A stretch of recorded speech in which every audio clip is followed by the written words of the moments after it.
수협에 나오신 성도님들 사랑하고 축복합니다. 무더위가 조금은 꺾인 것 같지만 아직까지 더우니까 건강 유의해서 지내시길 소망합니다. 혹시 여행을 다녀와 보신 적이 있으십니까? 국내든 해외든지 계획하고 가기 전에는 기대가 되고 또 가고 나서는 기쁜 마음으로 여기저기 다니며 또 맛있는 것도 많이 먹으며 즐겁게 지낼 수가 있습니다. 그렇게 하루, 이틀, 3일 여행을 마치고 돌아오면 흔히 다들 하는 말이 있습니다. 집 나가면 고생이다. 쉴 때는 집이 최고다. 여행을 즐겁기는 하지만 우리에게 편안한 휴식을 주지는 못합니다. 휴식은 누구에게나 필요하죠. 마음의 휴식, 생각으로부터의 휴식, 육체적인 것으로부터의 휴식이 필요한 이유는 우리의 몸은 그렇게 쉬지 않는다면 병이 나기 때문입니다. 그래서 휴식하며 안식할 것이 분명히 반드시 필요합니다. 여러분에게는 안식할 곳이 어디이십니까? 오늘 본문성에 나온 나오미와 룻에게도 마찬가지입니다. 그 머나먼 곳에서 고향 땅으로 오게 되면서 필요한 안식처가 필요했습니다. 그런데 놀랍게도 룻에게 믿을 수 없는 일들이 베들레헴에 도착하자마자 일어났습니다. 이에 나오미는 그 보아스라는 사람이 룻에게 베푼 은혜를 알게 되었고 또 그 보아스가 기업 물을 짜임을 알게 된 것이죠. 하지만 아직까지는 여유를 부릴 만한 상황이 아닙니다. 온전히 안식할 곳을 보장할 수가 없었습니다. 그러므로 그들에게 온전하게 안식할 곳이 필요하였던 상황인 거죠. 그렇다면 나오미와 룻이 온전하게 안식할 곳이 어디일까요? 그리고 어떻게 살아갈 수 있게 되었을까요? 어떻게 구원받을 수 있었을까요? 오늘 말씀을 통해서 그것을 보길 원하며 놀라우신 하나님의 은혜를 경험하시기를 소망합니다.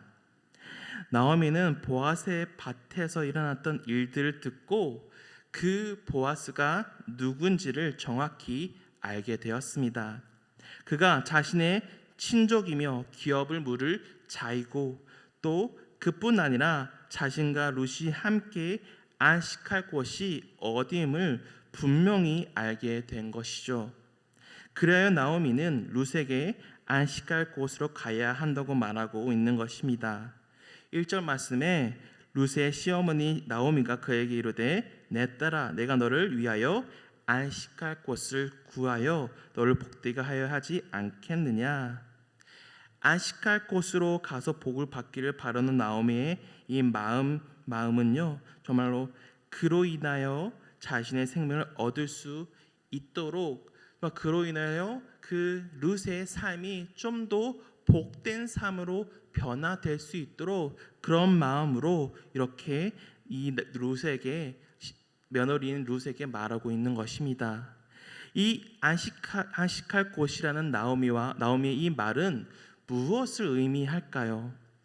나오미는 며느리 룻의 참된 안식을 바랬는데 그녀가 생각하는 참된 안식은 룻이 결혼하여서 남편과 함께 가정을 이루고 사는 것을 의미합니다. 나오미의 이런 생각은 자신을 버리는 헌신적인 사랑이기도 하고 어디까지나 룻의 참된 행복을 보장해 주고자 하는 의도였던 거죠. 그러면 나오미와 룻의 가정에게 온전히 안식할 곳은 바로 이 베들레헴에 있는 보아스였던 겁니다. 그래야 나오미는 룻의 장례를 위해 어떤 제안을 하고 있습니까? 나오미는 룻의 장례를 위하여 보아스가 누군지 먼저 설명합니다. 2절에 내가 함께 하던 하녀들을 둔 보아스는 우리의 친족이 아니냐 보라 그가 오늘 밤에 타작마당에서 보리를 까불리라. 보아스가 엘리멜렉 가문의 친족이 됨을 설명하고 있죠.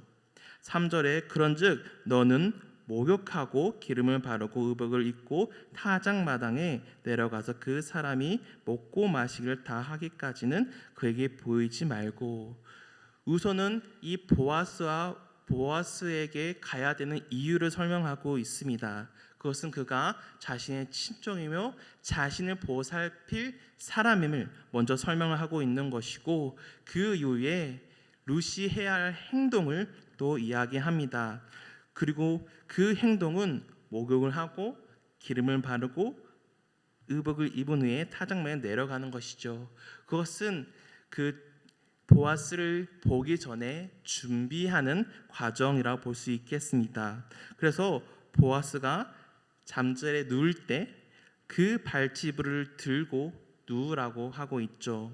그러면 보아스가 룻의 할 일에 대해 알려줄 것이라고 말하고 있습니다. 이렇게 그 발치부를 들고 누우라고 공고하는데, 이 말을 조금 더 직역해 보자면 보아스가 깨어 그녀를 알아보도록 보아스의 겉옷을 들고 라는 뜻으로서, 이러한 대담한 모험을 하라는 것은 나오미의 말이 예의에 어긋난 것 같지만, 굉장히 위험해 보이는 것 같지만, 굉장히 모순된 일인 것 같지만, 이스라엘 풍속을 감안할 때 이것은 문제가 되지 않았습니다. 이런 행동을 나오미가 지시할 수 있었던 것은 이미 룻과 보아스에게 진실한 애정이 있음을 확인했기 때문이죠. 또한 나오미의 제안은 율법에 명시된 대로 행하려 한 것일 뿐입니다. 즉 결혼한 남자가 아들을 얻지 못하고 죽었을 때 그의 형제나 가까운 친척이 그 미망인을 아내로 삼아서 자식을 낳게 해 주어 죽은 자의 대를 잇게 하는 규례가 있었기 때문에 나오미가 그렇게 실행할 수 있었던 거죠. 그러므로 미망인은 자신과 결혼할 의무가 있는 대상에게 적극적으로 권리를 행사할 수가 있었던 풍습입니다. 따라서 나오미가 룻과 결혼할 가능성이 있는 보아스에게 룻을 보내 청혼하도록 하는 것은 당연한 일이죠. 이들에게 유일하게 안식하여 살 수 있는 곳은 바로 다른 곳이 아닌 이 보아스였던 겁니다. 보아스만이 이 가정에게 유일한 희망이었던 거죠.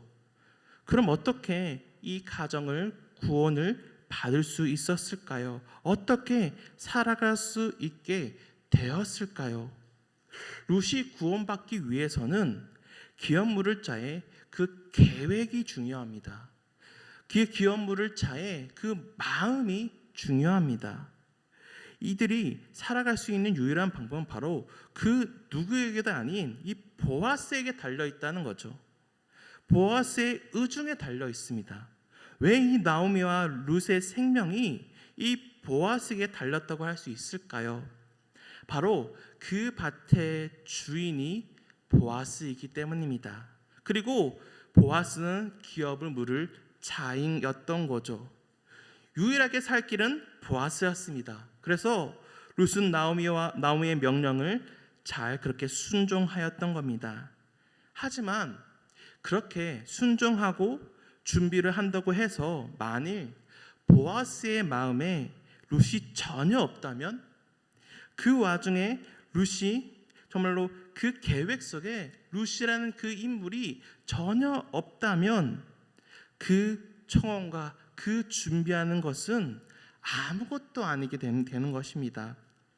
나오미가 세운 계획은 무용지물이 되는 거죠. 하지만 나오미와 룻은 선택의 여지가 없었습니다. 그래서 계획을 실행에 옮긴 거죠.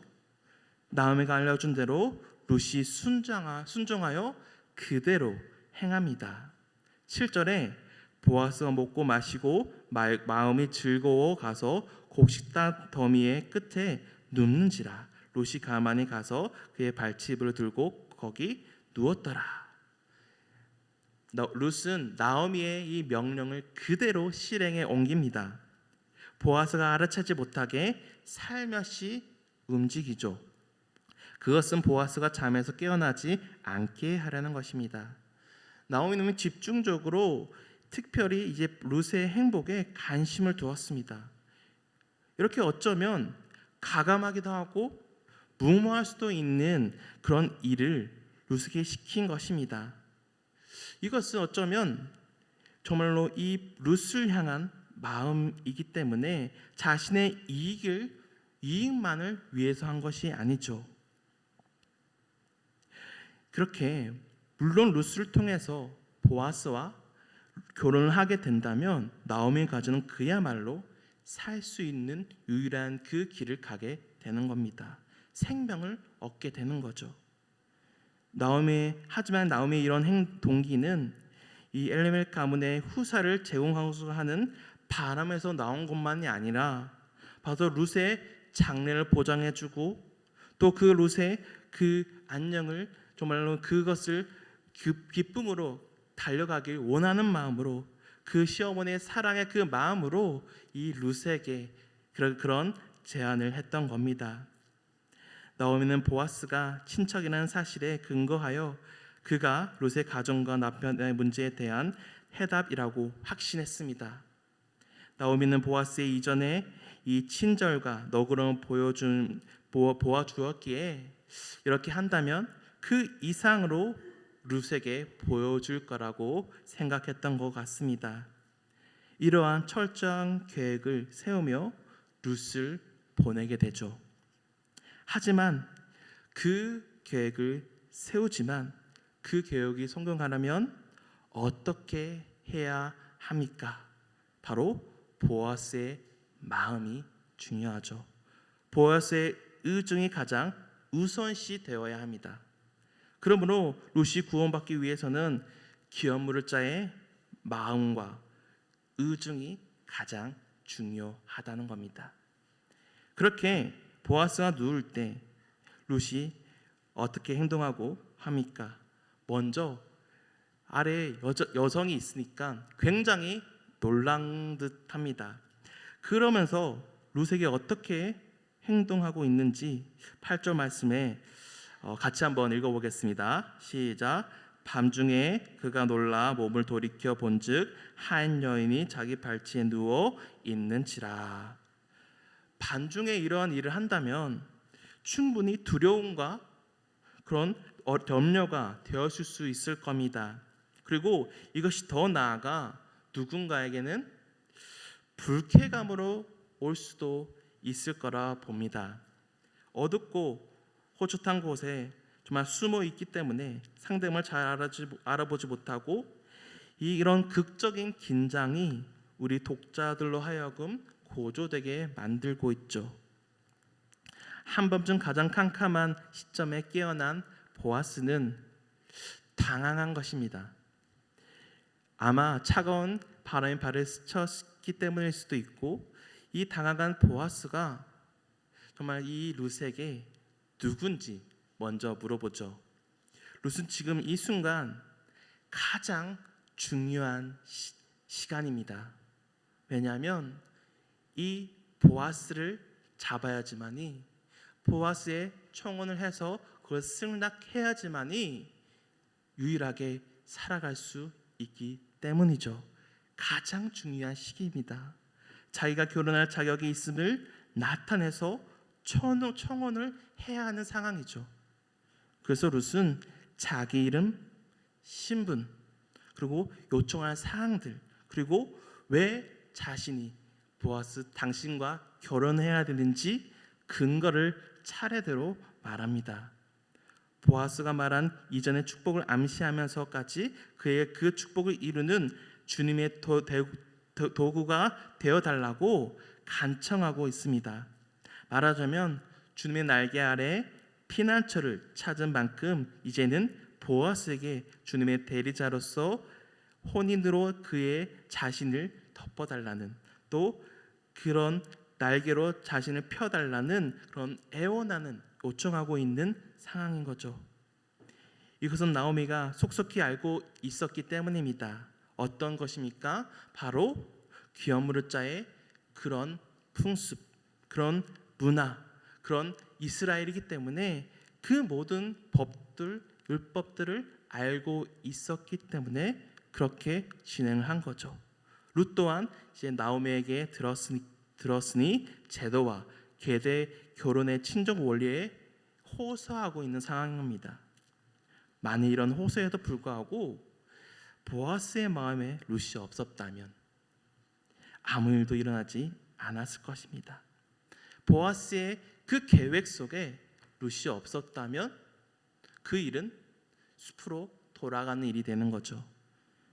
하지만 보아스의 그 마음속에 그 계획 속에 이 룻이 있었습니다.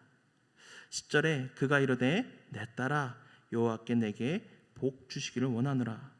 내가 가난하건 부하건 젊은 자를 따르지 아니하였으니 내가 베푼 이내가 처음보다 나중이 더하도다. 보아스의 마음속에는 룻이 있었습니다. 이 룻이 어떻게 살아왔고 시어머니 나오미를 지극정성으로 섬겼던 일까지 다 알고 있는 거죠. 그뿐 아니라 자신의 청혼한 것을 더욱 귀히 여기며 룻을 축복하고 있죠. 룻은 그녀의 남편이 죽은 후에도 이 시어머니를 지극정성으로 모셨습니다. 뿐만 아니라 그녀는 젊은 남자들에게 뜻을 두지 않았고 죽은 남편의 대를 이어줄 나이 많은 이 보아스와 결혼하려고 했습니다. 만일 혼자였다면 이러한 이스라엘 문화와 풍습을 잘 몰랐을 거예요. 또한 그렇게 기업물을 자에게 청혼을 하며 이런 상황까지 오지는 않았을 겁니다. 하지만 룻은 혼자가 아니라 시어머니인 나오미와 함께 있습니다. 나오미는 이스라엘 모든 상황을 알고 있고 규례도 알고 있고 바로 하나님의 백성입니다. 그렇게 기업물을 짤 대상이 누군지를 알 수 있었던 것이 바로 이 나오미 때문에 그 모든 것을 알게 되었던 거죠. 룻은 아직 젊은 여인이기에 젊은 남자를 쫓아갈 수도 있었지만 그렇게 하지 않았습니다. 그거는 시어머니의 공고에 따라 기업의 상속자를 구하고 있었던 거죠. 구했던 거죠. 기업물을 자에게 청혼할 수 있었던 것은 그 지식을 알고 있었던 나오미가 있었기 때문입니다. 그 지식은 살 수 있는 유일한 길이었습니다. 그 지식은 나오미가 룻에게 전달해 준 것이죠. 그리고 보아스가 룻을 알고 있었습니다. 11절에 그리고 이제 내 딸아 두려워하지 말라. 내가 내 말대로 내게 다 행하리라. 내가 현숙한 여자인 줄을 나의 성은 백성이 다 아느니라. 보아스가 이 룻과 나오미가 베들레헴에 도착했을 때 그 주변에 많은 하인들이, 많은 사람들이, 주변 사람들이 그에 대해서 많이 이야기했을 겁니다. 그래서 룻의 그 상황도 분명히 알고 있었습니다.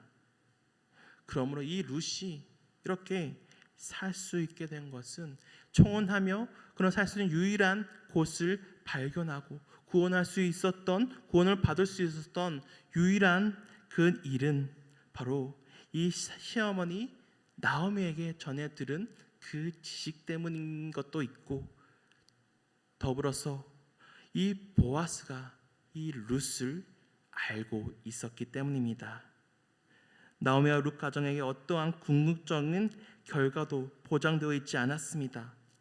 긍정적인 어떠한 안식도 제공되지 않은 상황이었습니다. 하지만 그 과정 속에서 나오미와 룻은 자신의 이익을 추구하기보다는 서로의 안녕을, 서로의 복을 추구했던 겁니다. 룻은 나오미를 위해 밭에 들어가서 일을 하였고 나오미는 이 며느리인 룻을 향해서 계속 복을 축복하면서 더 좋은 삶으로 살아가기를 복을 내리고 있습니다. 두 가부 모두 룻과 보아스의 혼인으로부터 유일하게 그 희망, 그 생명을 얻을 수 있었다는 것을 알고 있었습니다. 하지만 그 유익이 자신들의 유익이 아니라 서로의 이익을 위해서, 서로의 더 나은 삶을 위해서, 서로의 생명을 위해서 그렇게 자신을 희생하면서 그렇게 그 일을 진행했던 겁니다. 각자의 상대방을 위해 의로운 주도권을 쥐고 루스의 경우에는 정말로 개인적인 위험을 감수했죠. 룻은 불확실한 상황에서 처하면서도 은밀한 밤에도 밝은 대낮에서와 똑같이 바로 그 보아스에게 보였습니다. 룻은 보아스에게 청혼하면서 그에게 자기 희생적인 사랑을 보여달라고 용감하게 요청하죠. 나오미와 룻이 살려고 그에게 모든 것을 걸은 것이나 인생은 사실 그 보아스에게 모든 인생을 걸었기에 나오미와 함께 계획했던 그 일이 온전히 이루어지지 않을 수도 있었습니다. 나오미와 룻이 살려고 모든 것을 걸었음에도 불구하고 인생은 사실 그 뜻대로 되지가 않죠. 왜냐하면 그렇게 청혼한들 그 청혼을 받지 않은 상황이 생긴다면 보아스의 마음에 룻이 단 1도 없었다면 과연 그 일이 가능했겠습니까? 하지만 그것을 가능하게 만드신 분이 한 분밖에 없습니다. 역사를 주관하시고 안식일을 주관하시고 살 수 있는 생명을 주관하시는 하나님밖에 없습니다. 룻이 유일하게 살 수 있었던 이유는 바로 보아스의 마음에 그 계획에 룻이 있었기 때문입니다. 뿐만 아니라 그렇게 청혼하기 전 이 룻을 보아스가 알았다는 거죠. 아마 나오미와 룻이 베들레헴에 오자마자 그 가정을 이미 알았을 거예요. 엘리멜렉의 아내 그리고 며느리라는 호구 조사까지 이미 다 끝냈을 것입니다. 그 당시 밭을 가진 주인인데 그 정도 영향력은 충분히 가지고 있었습니다. 그러면 그들의 구원은 그들 자신에 있는 것이 아니었습니다. 그들의 그런 순종에도 불구하고 그들의 계획에 있었던 것이 아니라 이 룻의 그런 순종 중인 그 행동에 있는 것이 아니라 그들을 살리고 그들을 살 수 있도록 만들 수 있는 유일한 것은 그 보아스의 뜻에 달렸었던 거죠. 보아스의 마음, 그 계획, 그 의도에 달렸었습니다.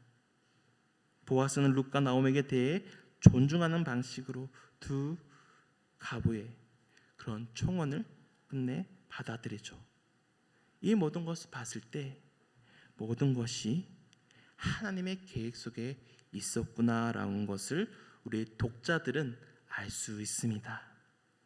하나님께서 이미 그들 속에 보아스를 준비하셔서 이 가정을 구원하신 모든 계획을 세우셨다는 것을 우리는 또 알 수 있습니다. 하나님께서 자기 백성을 향하신 구원의 계획이셨음을 우리는 말씀을 보면서 충분히 깨달을 수 있습니다. 그들의 구원은 그들이 세운 계획, 그 계획에 순종하는 그런 것에 달린 것이 아니라 바로 하나님의 의중, 바로 하나님의 마음, 즉 하나님의 주권에 달려 있다는 겁니다. 그들이 향하신 하나님의 구원 계획 속에 담겨 있습니다. 하나님께서 그 마음과 의중을 보아스를 통해서 자기 백성을 살 수 있도록 생명을 주시고 계신 것이죠. 그러므로 그들이 온전하게 안식할 초서는 바로 다른 곳이 아닌 바로 하나님께서 계획해 놓으신 보아스를 통해 주고 계신 그 생명, 보아스를 통해 주고 계시 살 수 있도록 만드는 그 희망, 하나님께서 주시는 그 구원이야말로 바로 그들이 온전히 안식할 곳입니다. 바로 하나님께서 뜻하시고 하나님께서 계획하시고 계신 곳이라는 거죠. 나오미와 룻이 베들레헴에 도착하여 하나님의 모든 계획 속에서 그들이 살아갈 수 있도록 일하시고 있는 것처럼 여전히 우리를 향하신 하나님의 계획은 지금도 역사하고 계십니다. 내가 진정으로 안식할 곳은 어디입니까? 내가 살아갈 수 있는 이유는 무엇입니까? 바로 하나님이 계신 곳이 온전하게 안식할 곳입니다. 그리고 하나님의 계획 속에 우리가 있었고 우리를 아셨고 우리에게 복음을 듣게 하셔서 안식할 수 있는 곳으로 오게 만드십니다. 그곳에 예배의 초소가 되길 원하고 그곳이 나의 기도의 초소가 되길 원하고 그곳이 내가 말씀을 읽으며 하나님이 알아가는 그곳이 되길 원합니다. 더 나아가 이 현장이 되기를 소망합니다. 그러므로 구원은 나에게 있는 것이 아니라 나의 계획과 나의 실행과 나의 순종에 있는 것이 아니라 온전히 하나님의 뜻에 달려 있습니다. 하나님의 주권 속에 담겨 있습니다. 내가 안식할 곳이 있을 수 있는 것은 오직 하나님의 의중이며 그것은 우리를 향하신 하나님의 구원입니다. 말씀을 맺겠습니다. 하나님은 나오미와 룻에게 살아갈 수 있도록 안식처를 계획해 주셨습니다. 그것은 준비해 놓으신 보아스를 통해서였고 보아스의 마음과 의중이 그들의 기업물을 자가됩니다. 이것은 보아스의 마음에서부터 온다고 하지만 그 원천과 그 계획은 그들이 아닌 하나님의 마음이었고 하나님의 의중이며 그것은 하나님의 구원 계획이셨습니다. 내가 안식할 곳은 어디입니까? 오직 하나님입니다. 하나님의 구원 계획 속에 우리가 예정되어 있었으면 내가 안식할 곳의 주인이 바로 누구임을 명확히 알 수 있습니다. 바로 여호와 하나님이십니다. 그러므로 다른 곳을 찾지 말고 내가 하나님을 만난 곳에서부터 온전한 안식을 누리시기를 소망합니다. 그래서 지금 이곳 가운데 하나님께 날 달려온 이곳 가운데 하나님께서 안식을 달려달라고 내 마음의 안식과 필요한 안식들을 이 시간 부어달라고 기도하기를 소망합니다. 이 시간 435장 같이 찬송하겠습니다.